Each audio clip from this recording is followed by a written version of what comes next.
This is Max Williams with United Real Estate today. I'm in Eastern Henrico. Today we're going to take a look at a 3-bedroom, 2.5-bath home. This home is located here about 10 minutes or so from a major retail, grocery, and shopping. A nice quiet location. This area has really undergone a lot of infrastructure from the county standpoint. New schools, new recreation center, libraries, so they're definitely putting a focus on this area. Special thanks to Tanya Bryce, agent at United Real Estate, listing agent kind enough to allow us to come and take a look. This home features something I haven't seen in quite a while, and I wanted to bring it to you and give you a little explanation, and that is seller concessions. Seller concessions isn't necessarily money, but in most cases it is money. It's basically anything that the seller is giving to entice a buyer. And in this case, they're giving $5,000 towards closing. It's important to understand some of the terminology when we talk about concessions and what it takes financially to get into a home. And there are two categories that I wanted to cover. First is down payment. All mortgages do not have a down payment requirement. However, FHA generally is 3.5%. VA is nothing down. Conventional is typically 10%, although there are variations to those numbers. So for argument's sake, let's say your down payment was $10,000 and your closing costs were $5,000. That would be a $15,000 cash to close requirement. Cash to close is simply the number. If we add together the down payment and the closing costs, that's what we consider cash to close. Now, if you show up at closing with actual cash, as in Benjamins, the settlement agent is going to look at you just like you passed a $200 bill at Chick-fil-A. They do not take cash at closing despite the name. You will be required to do a wire transfer. They have gotten away from even certified checks because, believe it or not, some people passed forged certified checks at closing. So they're going to give you information on how to do a bank wire from your account directly to their institution. Those concessions are huge because it, of course, makes it much easier for somebody to get into a home. We still have grant money available, and that also helps.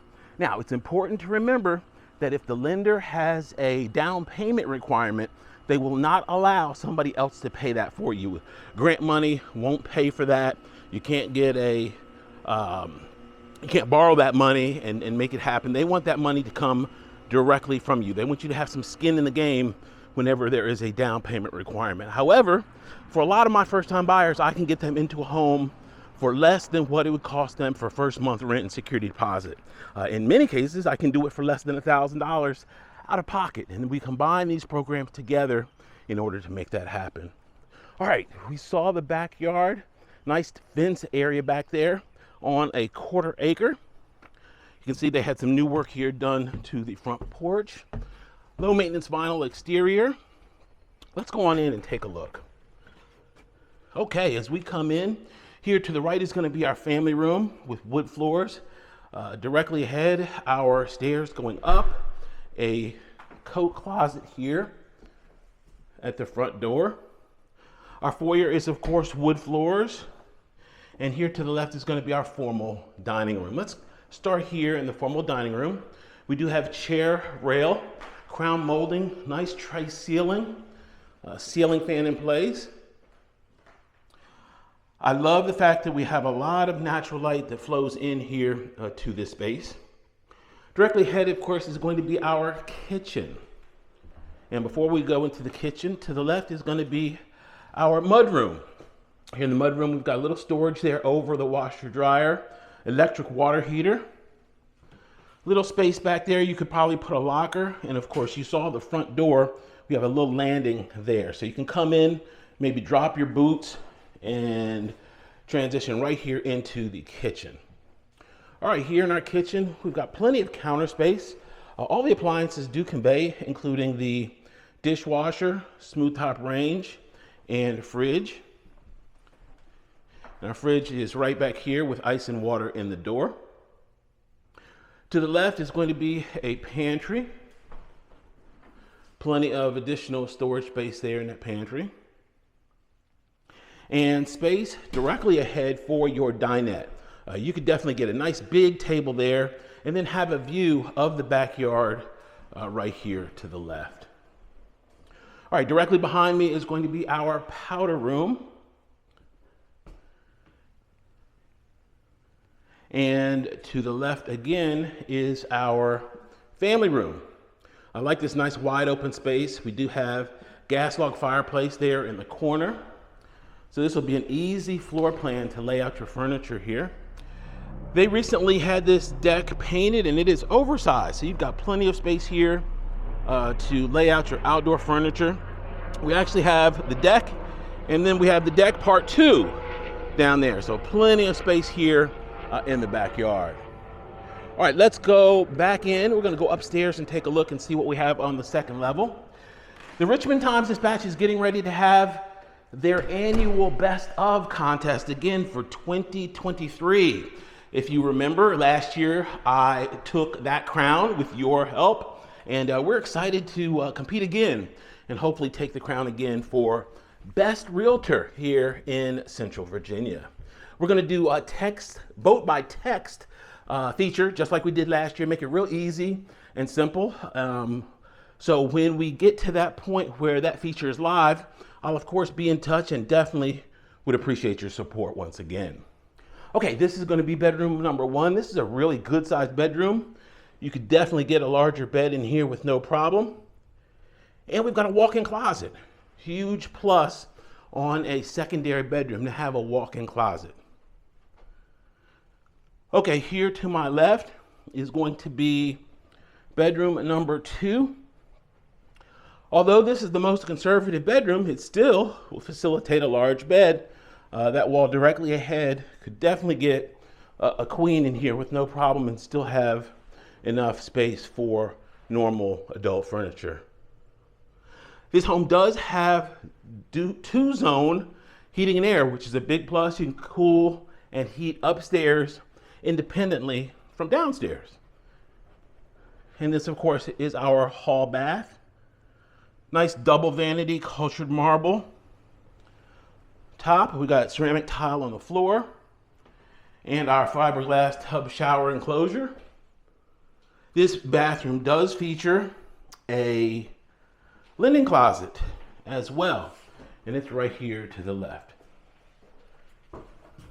Nothing like having good ample storage in a home. The shed there in the back does convey as well. A pull down attic. This is going to be our primary bedroom, and we've got a nice one at that. Plenty of space here. This carpet can actually be stretched back so it's nice and tight, or someone can actually use that concession to do some upgrades or redecorating. It's completely your choice. What would happen is that would reduce the cash that you have to bring to closing, and then you, of course, could use that cash that was going to go to closing for your redecorating. So they're not necessarily, like I said, going to cut you a check, but it's going to reduce what you have to bring to the table. Okay, this is going to be our walk-in closet for the primary. Plenty of space here. That's the thing about homes built in this time frame. 2007, we did get really good functional floor plans, and that's, of course, what we have here. This, of course, is our primary bath. Once again, with the double vanity, plenty of storage space. Our fiberglass tub shower. Actually, this is fiberglass, but it has the look of a tile. And they were smart enough to give us jets here in this tub. There's nothing like a jetted tub. You could put some flowers or some candles there around, and a nice bath bomb. Just a really nice place to take some self-care. All right, our linen closet there, and then the throne here to the left. We do have natural light here in this bathroom as well. Wow, a really good looking property. The demand has trickled off a little bit here in Central Virginia. However, I just placed an offer yesterday for a starter home in Henrico, and the listing agent told me that he received over 20 offers. So while some neighborhoods are still on fire, demand has kind of cooled off in others. So that's why you work with a real estate professional that can guide you in the right direction and help you find the home and the scenario that's right for you. In addition to the financing. Financing includes free money, so you never want to walk away and leave money on the table. Max Williams, 804-402-7788. Can reach on Facebook under Richmond Area Foreclosures, on YouTube under my name, Max Williams Realtor. Thanks so much for taking a tour. Y'all be safe. Have a great day.